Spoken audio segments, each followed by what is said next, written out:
What a game in SoFi Stadium yesterday. So much fun. 44-42, 86 combined points. It is the most combined points all season long, but it was a record.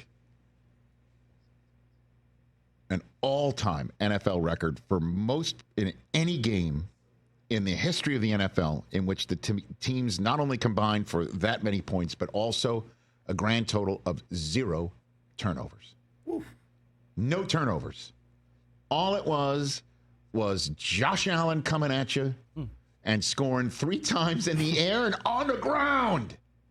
By land. 6 by, by air and land combined. And he's a bad man. He is so good. No turnovers. They're both. And then when he wasn't doing that, it was Matthew Stafford. Yeah. Just like the Super Bowl year, finding Cooper Kupp.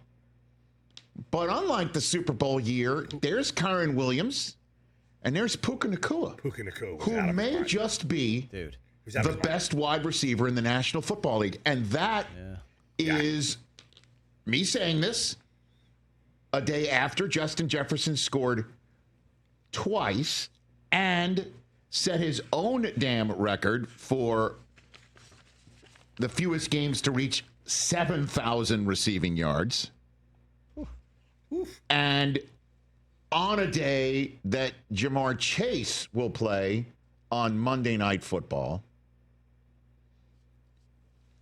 But this guy doing what he's doing with Cooper Kupp doing what he's doing, and Stafford, when upright, allowed to do what he's doing in a Sean McVay offense that just basically lines up in a handful of formations but runs a gajillion plays out of the same damn look.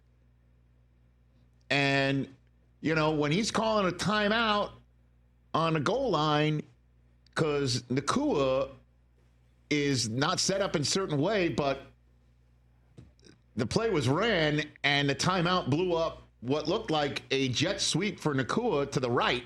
Yep. And they come back and then they run one to the left and score anyway. That was great. You know what I mean? The other way. Yep. Oh. I loved it. Oh. So Puka goes one way and then he goes the other way, and the Bills defense is like, what do you want from me? Honestly. Watching that game was, you know, unfortunately, for me, it was my cardio for Sunday. Yeah, it was for everybody. Unreal. Watching that football game.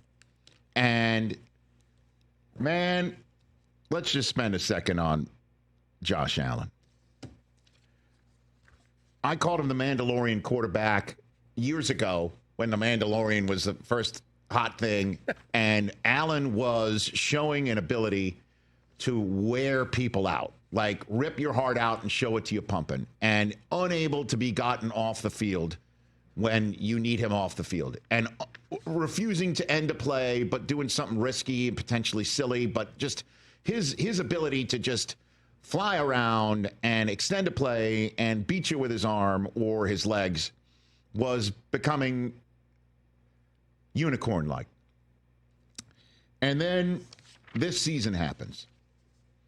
And this is a season in which, you know, we've been called out for it, and I apologize for it from this chair the other day, that the Bills had lost so many people, too many people, to be considered a viable candidate to win their division for a 5th straight year.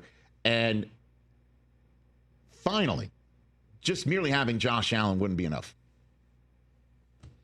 And sure enough, they clinched the division for a 5th straight time with 5 weeks to go.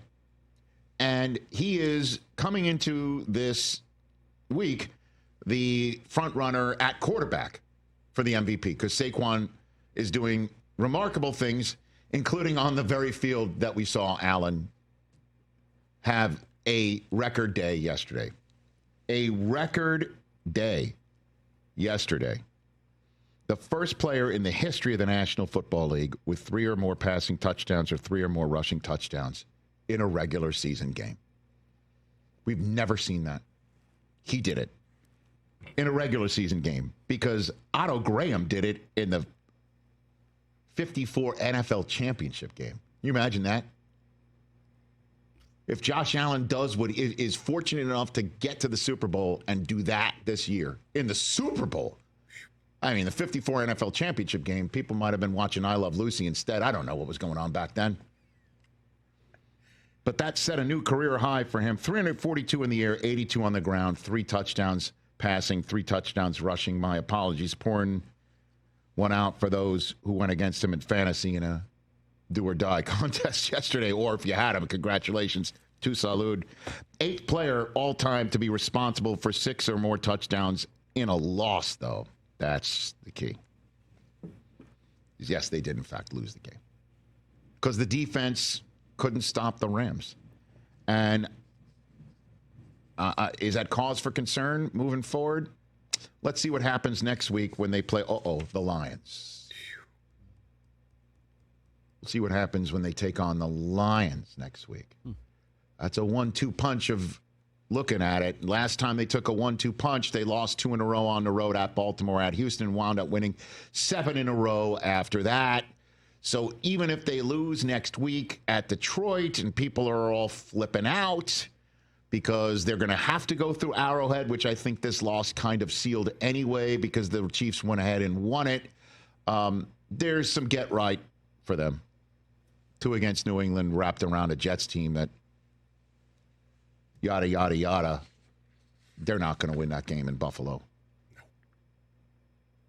So, and then the thing that, I would definitely be a little concerned about as well. Maybe he'll learn from it as if he needs to learn from it because he's been a head coach of this team, for years. And, but I did not like the way Sean McDermott handled the end of that game. I thought when they got down to the goal line and they tried to push Josh Allen through, they were running the risk of having to call a timeout.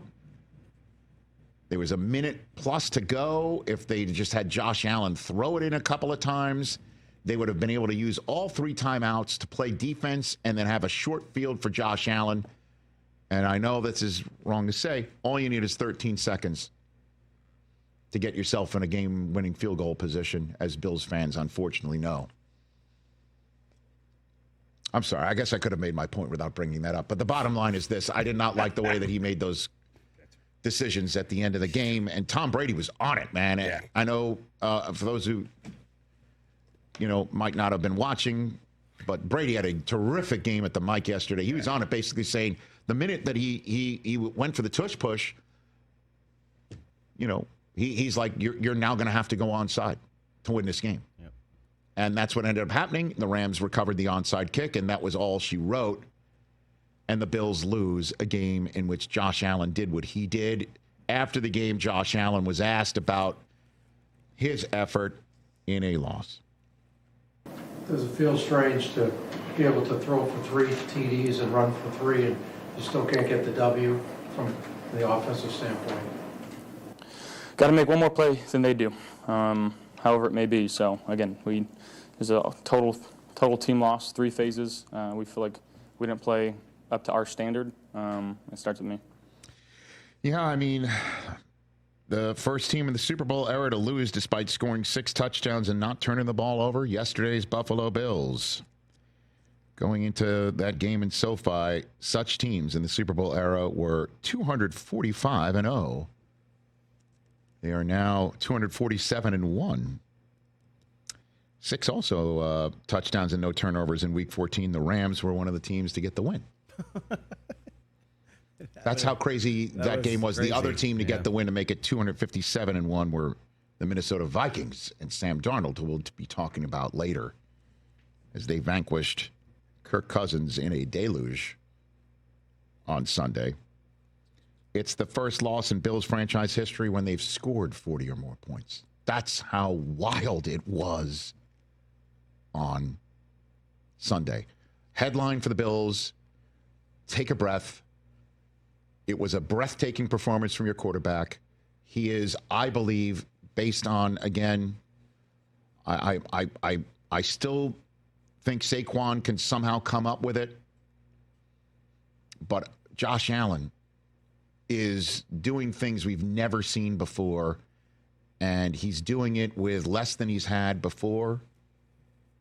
Certainly a name value, with all due respect to Mac Hollins, who did score a touchdown. I'm just saying. Allen, I think, is the MVP of this season right now, going into the rest of Week 14 tonight on Monday Night Football and Week 15. And certainly if he beats the Lions, I think he can clinch it. How does that sound? Do you guys agree with that assessment? Yeah, I think as long as he doesn't have like a 4 interception game or something against Detroit, it's his to lose. Mr. Met? Haven't we been kind of dropping people out of the MVP? We dropped everybody out except Allen and Saquon. When they lose. I mean, I love Josh, so I'm just saying, but like it just seems like that's what we've been doing every week. You lose and then you. Yeah, but they didn't lose because of him.